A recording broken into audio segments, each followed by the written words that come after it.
Welcome to Law and Order BUX. I'm your host, Bucks County Sheriff Fred Harran.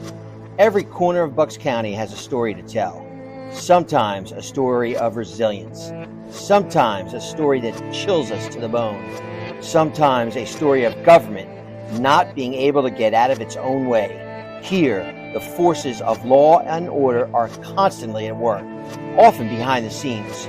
Join us as we delve into the gripping realities of crime and justice in our community. We'll explore the hidden worlds, the difficult decisions, and the unwavering commitment it takes to maintain law and order right here in Bucks County.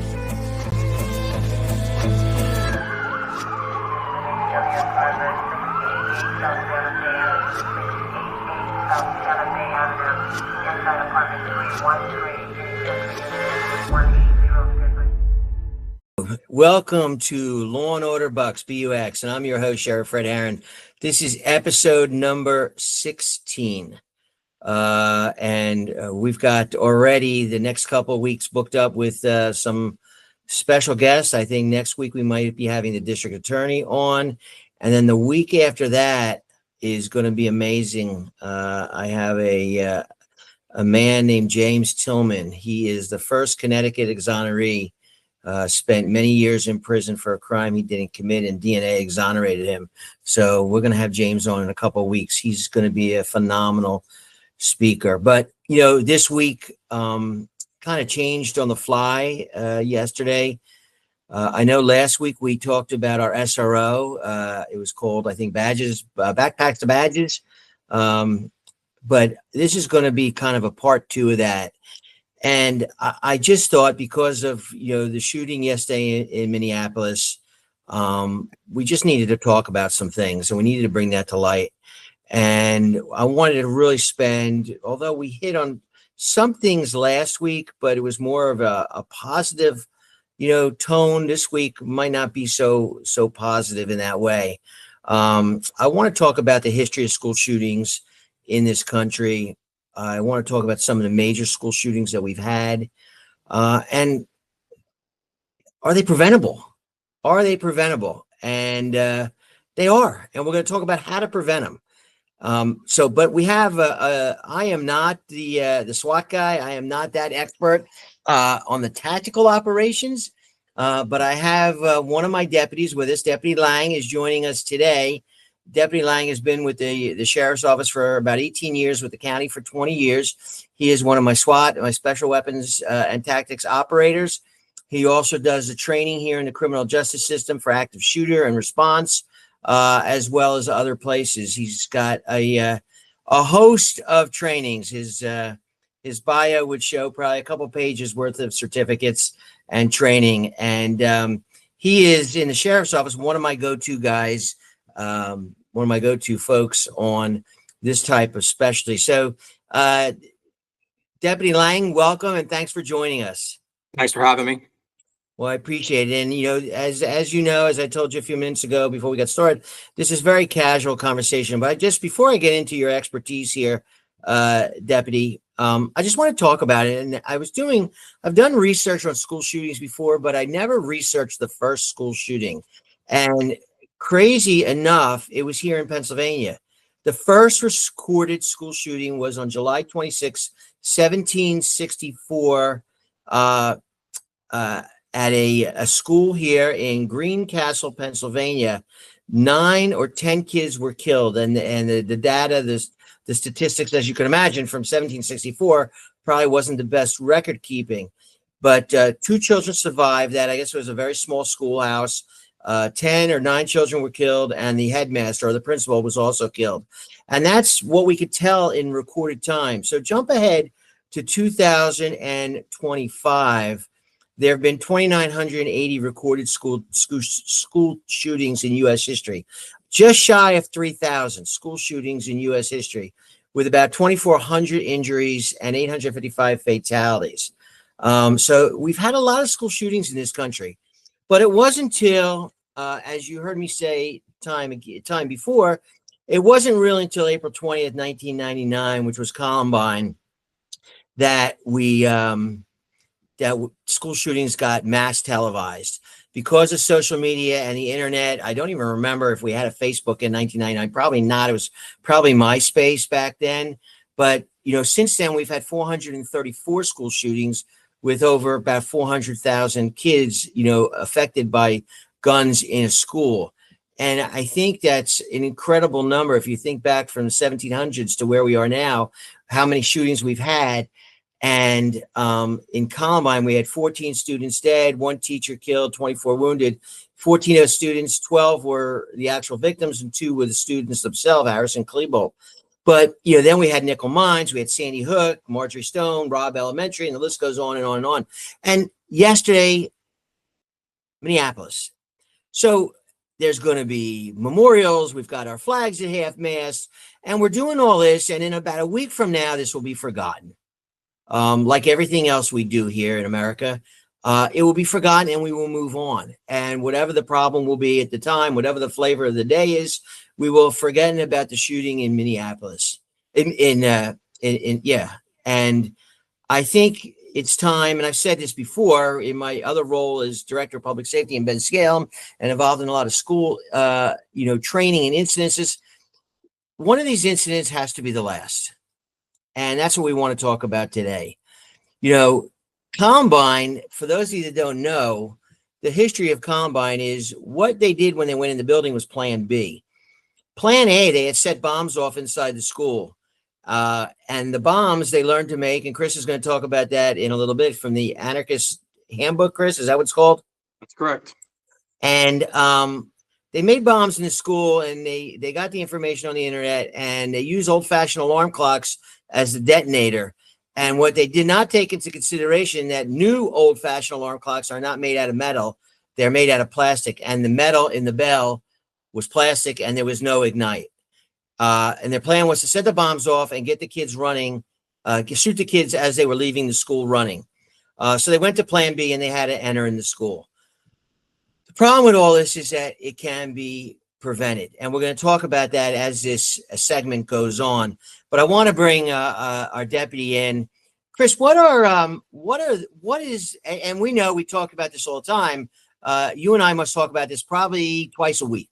We have some sort of conversation, and the tactics are always kind of changing on what's being taught, but the fundamentals are always the same. Would you agree, Chris? Yeah, the biggest issue is that structures in general, coming from the tactical side of the house, structures in general could be hardened from the outside. A hardened structure is a proven thing. It makes individuals that want to attack that structure less likely because it's not a soft target. Typically, these people will observe whatever target they're going to attack for weeks or months in advance. They're looking for openings for, doors that are not secured, areas that are not, I call them an airlock, like a school. To give you an example, my daughter, if I go to see my daughter at the school, I have to buzz in to the outer door, and then you're essentially stuck in between the doors, and they come out and ID you, and that would slow somebody down from wanting to attack that school. Locking doors, keeping the outside of the structure hardened. These are things that we know prevent people from wanting to attack that structure. Like we've talked about, like you said, multiple times a week about this building. How do we harden this building? How do we make sure that people don't want to attack this building? But we know that, from active shooters, about 36% of them are connected in some way to that facility, and the other percentage, it's completely random. But again, like you said, it's a preventable thing, but it comes down to how do you make these people choose to not attack that structure, that target. No, that's absolutely right, and I take it to making it very simple. People would always ask me, how do I protect my car from being stolen? Well, when you go shopping, park under the light. Put a club on it, put an alarm on it, blah, blah, blah, do all these things. Well, will that prevent my car from being stolen? Not if they actually want your car, but all these things in 98% of the time will direct a thief to another car. And that's really what we're talking about now. So, Chris, I want to get into some, without telling how the sausage is made, because we don't want to talk about everything, but I think we could talk about some basic fundamentals here. Let's talk about the buildings. You know, in some of these buildings, and you might know better than I, wasn't it Marjorie Stone that a door was propped open? One of them, a door was propped. And I think, and I don't know if it was Marjorie Stone or Robb Elementary. I know it wasn't Sandy Hook. I forget which one, but I know a door was propped. So, you know, we have to start with first, you know, the simple stuff, the low-hanging fruit. Train our faculty to be observant, train our faculty to make sure that doors are secure. That's why there are locks on them. And we got to hold people accountable for it. So we have to do that. But, you know, somebody said, well, in this case yesterday, he shot from outside. Yeah. And all these shooters, even the ones that get in, Virginia Tech, they loaded up in hallways. They loaded up outside at the trunks of their car. Harris and Klebold were loading up at their cars. We're loading up. There's technology now that was not around in 1999. You know, there's companies, and I'm not.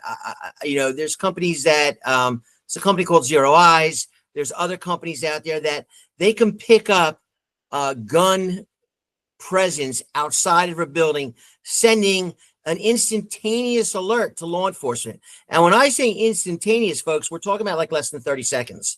We're not talking about 3 minutes. We're not talking about 2 minutes. We're not talking about a minute. We're talking about 30-second notices, if not less, that, you know, there's a gun that should not be, approaching the premises. And what's your feeling on some of this technology out there? The AI stuff specifically on gunshot. It's a radar system that basically triangulates gunshots.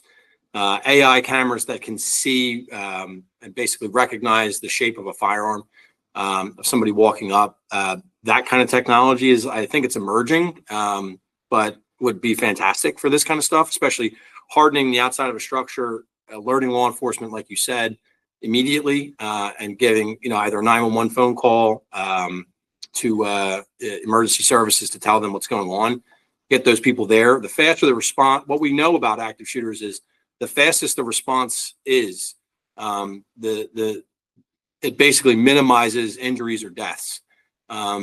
We discussed this when we were starting to do the active shooter training program here, that the average response time for police in a well-populated area is about 3 minutes.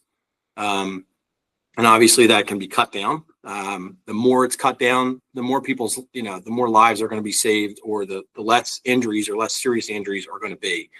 But that technology, whenever that technology is truly available to us, that will be huge. Well, the technology is here. The problem is that I face here is certainly the monetary part of it. To me, it's a no-brainer. And I'm not minimizing anything else. Everything is important, right? Every aspect of school curriculums are important. But what is the most important thing? And that's getting the kid in school, keeping the kid in school safely. That is number one. There's nothing more important than that. You're not learning anything. You're not playing sports. You're not being in a band, and you're not learning science if you're afraid of your shadow in the school and you're being disrupted, or there's actually threats in your school, or God forbid you're hurt or injured in your school. Then the rest of it doesn't really much matter. So we really need to be putting our focus in on the hardening of the property and making the school as tight as it can be. Now, some people will argue, well, schools shouldn't be that kind of environment. Maybe they shouldn't, but that's the life we have right now. So you can bury your head in the sand and say it's just not the right thing to do. But, at first I was ticked off that I had to throw my water out, go into the airport, and then buy a brand new one for twice the price when I got through the gate. But you know what? If I got to get to the airport a little earlier and I can't carry certain things on a plane, and I have to buy water when I cross over the threshold of TSA, if that guarantees my security, that's a pretty cheap price to pay for security. And go ahead, Chris. It brings up a very good point that you just said that, like, I have to throw my water out, or I can't bring certain items onto the plane. Look at statistics. How many active shooters are inside of airports? It's a very, very, very low number. How many active shooters are in football stadiums or banks. It's a very low number. And part of the reason why is because people know that those places have armed security, police presence. Again, it's the hardening of a structure. It's common knowledge to know that if I get in there, there's going to be armed police almost immediately as soon as I begin the event, which is going to cut down on that person wanting to go there. And schools, generally speaking, they're not as hardened as they should be. And it's a strange theory to me that the most important thing that we have are our children. Being a father myself, you being a father, there's probably nothing more important than your kids, their safety, and then, like you said, learning and having a good environment to do that in. But we don't really protect a school like we would protect other areas, like a airport or a bank. And this is a very preventable thing. It's a very simple thing. A very easy solution is to harden that structure, like you said, outside, making sure doors are closed, but also having a interior response system, a SRO, for example, or armed security inside that building to respond immediately. And at the areas where this person's going to gain access, the doors, the outside, the alternative exits or entrances to that building, if there's armed personnel there, as soon as that person gets in, the event can be over almost as soon as it begins. And again, it's a strange thing for me to think about it like that. Like you just said, the airports, you don't really hear about active shooters at airports very often because there's so many people that are armed inside of an airport. But you hear about them in schools a lot. Yeah. And I think the reason is because these shooters think that the schools are not hardened targets. Yeah. No, you're absolutely right. And to quote Indiana Jones, don't bring a knife to a gunfight, and I mean that in broader terms. These bad guys, they if they know they're not going to get any victims, because let's face it, these school shooters and many of these active shooters, if it's not for revenge, like you have many times in workplace violence, but I think the school shootings, they're trying to make a name for themselves. They're trying to go down history. And we know most of these folks are cowards and they wind up killing themselves. And I had that number. I don't have it with me right now. The percentage, it's a high percentage of those that actually. I think it's 86 or 88% of these people self-terminate once they meet resistance from either law enforcement or security, or even armed civilians, they stop the situation. That gentleman yesterday, I don't want to call him a gentleman, he shot himself. He self-terminated as a result of being met with some resistance from the police. Right. And I think that's key, and I do think getting back to, can we prevent these shootings? I think we can. I will tell you, I have a call with Senator McCormick's office this afternoon. I have an idea. I'm not going to say it on the podcast. It's actually Chris McMullen was just in my office, one of our lieutenants. I was talking to him and he mentioned something and then it sparked this whole thing. So I immediately reached out to McCormick's office. I got a call with them this afternoon. Hopefully he can get to the president. I mean, the president seems to be a doer. So let's hope something comes of this. But I think these things are absolutely preventable. So let's get into some more. Let's get into, I could sit here on this podcast and talk about it being prevented, but let's talk how to prevent it. So Chris, we already talked about some AI and technology for the outside of building. Let's talk about some things inside. You talked about the vestibules. We did that in Ben Salem. Over the years, we got every single school. Now I can't think of a school in Bucks County that doesn't have that. And if they don't have it, they should have it. That buffer zone, that lockdown zone. Let's talk about armed folks in the schools. Chris, you mentioned school resource officers, school police, school security. You're feeling an absolute must? 100%. I don't think that I think the conversation's over there. I think the question mark has been, ended sort of with a period on that. I think we have an answer. I think right at that vestibule, if you have, an armed security person, an SRO or a school police officer, again, that's more hardening of the structure. The individual is going to come in and maybe he's going to come into that airlock and shoot through the airlock. I keep calling it an airlock, the vestibule. The outer door and inner door locking system. If he sees a police officer right there, he's not going to enter the school, or he's going to have a very brief gunfight right there with the officer, which means he's not going to get, he's not going to meet the objective that he's trying to meet. So yes, the answer is yes, 100%. I don't think that the discussion really is there anymore. I think some kind of an armed individual in the school. I know it's a controversial topic about teachers. I think that's not really my area of expertise to get into that, but I think an SRO, armed security, or an armed police officer in a school is going to, one, decrease response time immensely, if not to stop the event before it even begins. Yeah, I agree, 100%. A lot of times as in yesterday, it was a Catholic school. A lot of them don't have the funding, the resources to do this. But we have to figure out a way of getting them funded, to get this done. But, here in Bucks County, Chris, we only, out of the 13 school districts, we only have 3 that have SROs, which that's less than 50%, which I think is kind of amazing. As you know, we've had fights here, right here in the county regarding that issue of SRO. Now, the others, just so the public knows, the others do have school police officers, which is different. They answer to the school district, not to the municipal police chief. I personally think the SRO model is the best because you're going to get the biggest bang for your buck. You're going to have the resources of the entire police department. And it kind of takes a superintendent out of the equation, doesn't put them in any, sticky situations that, if there's situations or issues, the SRO answers to the police chief. And then there's school security officers. Some are armed or some not armed. But that's another issue. I like the SRO model better. And in 2025, I don't think there's any reason why we don't have that. So we talked about that. I like also greeters at the schools. When you're coming in, there should be somebody to greet you.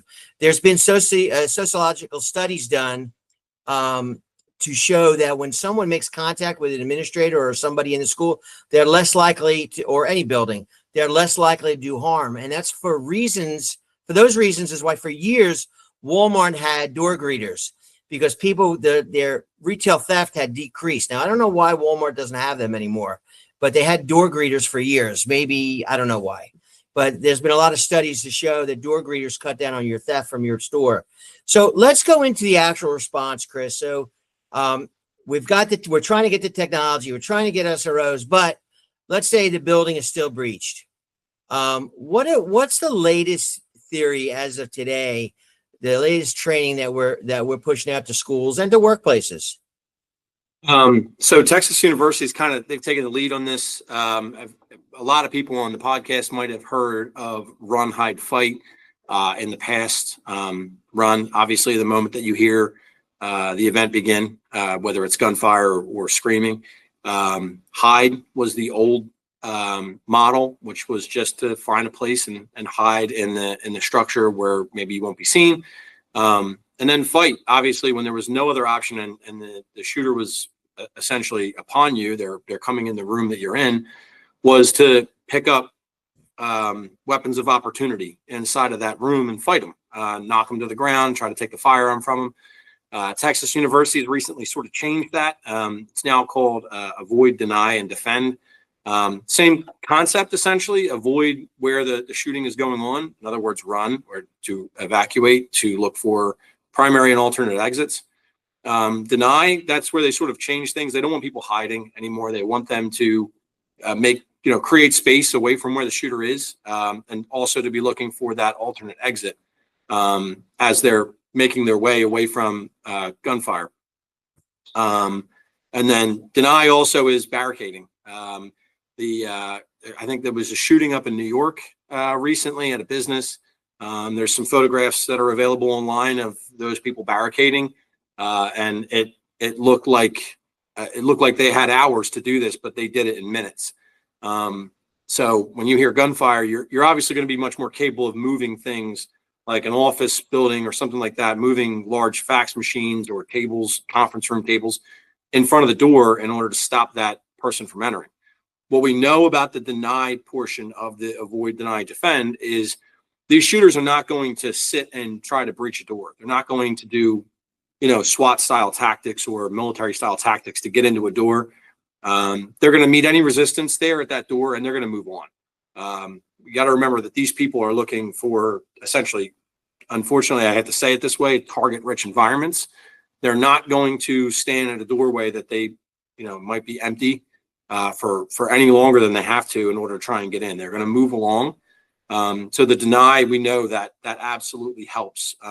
If you look at the Virginia Tech shooting specifically, we looked at that model very seriously because of this building. You have a very large structure, lots of rooms inside of it. So essentially all of the rooms that were not barricaded, they had the highest deaths and injuries. Rooms that were barricaded, one was barricaded by the teacher.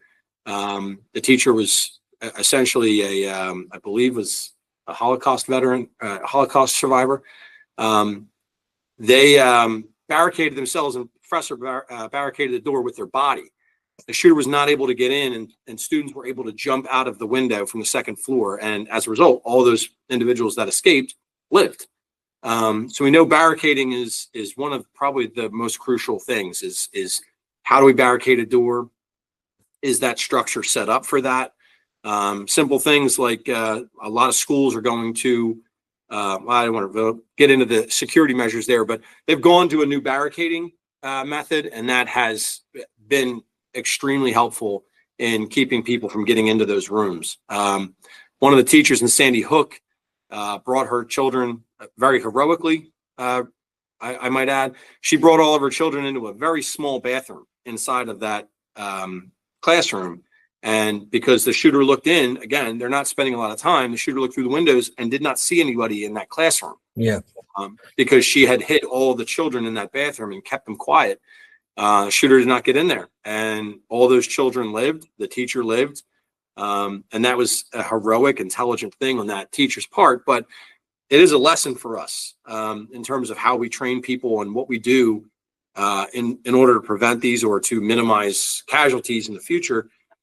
Denying, in other words, barricading, or simply being away from where the shooter can see and being concealed enough where they'll move along.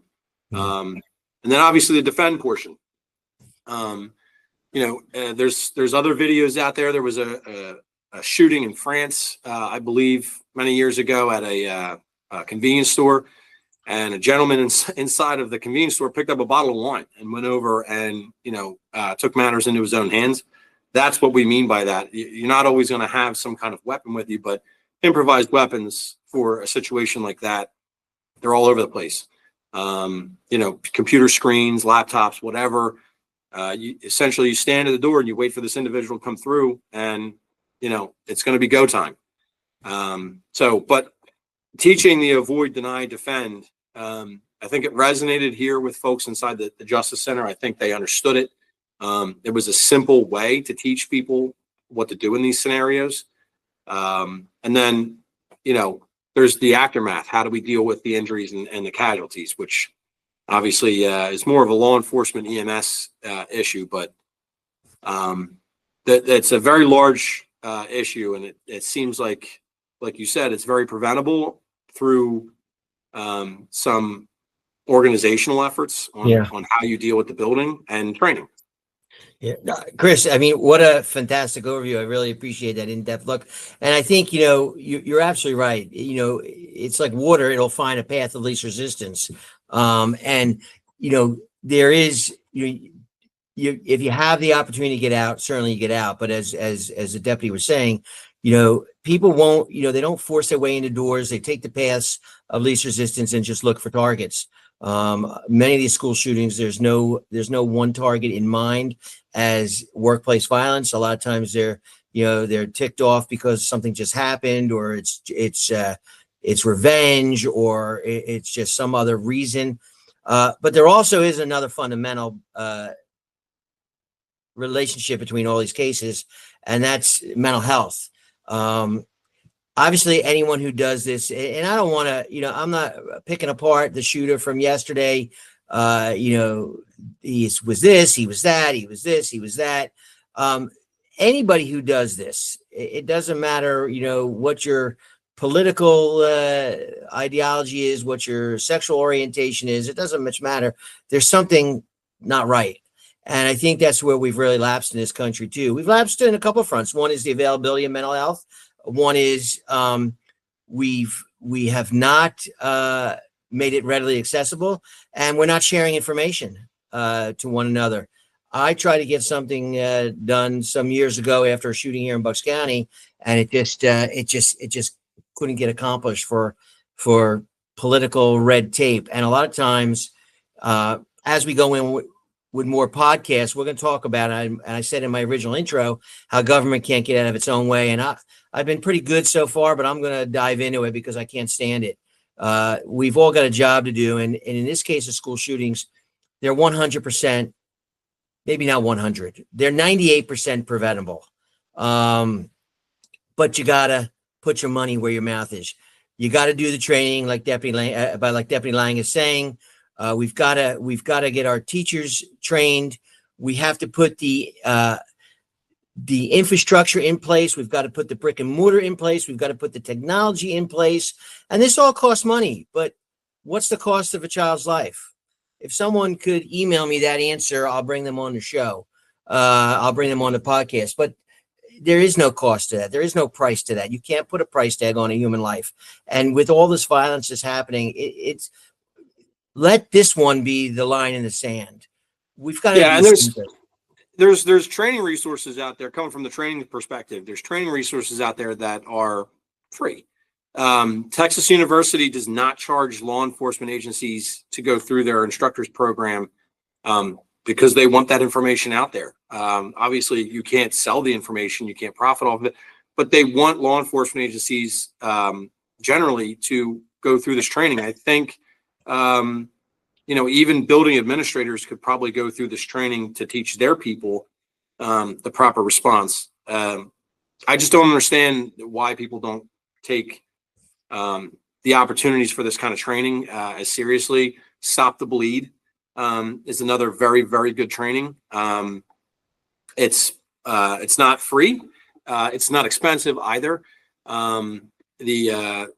The sheriff's office is doing that in the coming months to get every single deputy through the Stop the Bleed class. It is not an expensive training, but it is vital. Once the event is over, you're going to have injured people.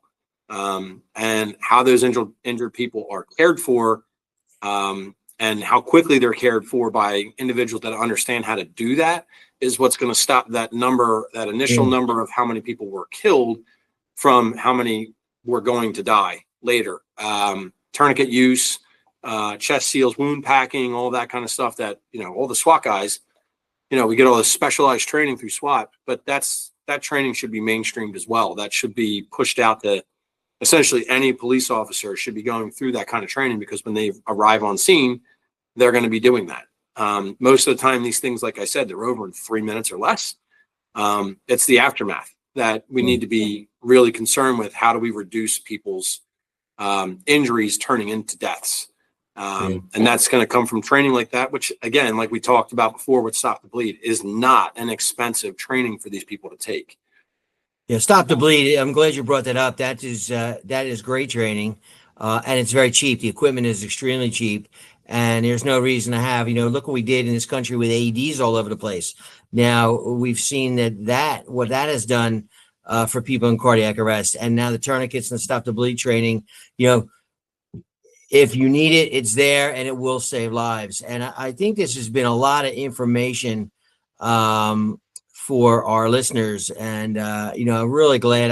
This is something I wanted to talk about. I was going to get you on a little later, in weeks to come, but since yesterday, I'm like, what the heck?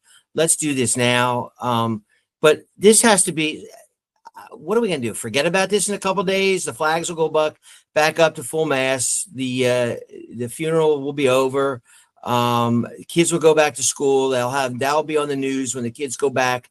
And then we'll forget about it till the next one. And we'll be having the same stupid conversations.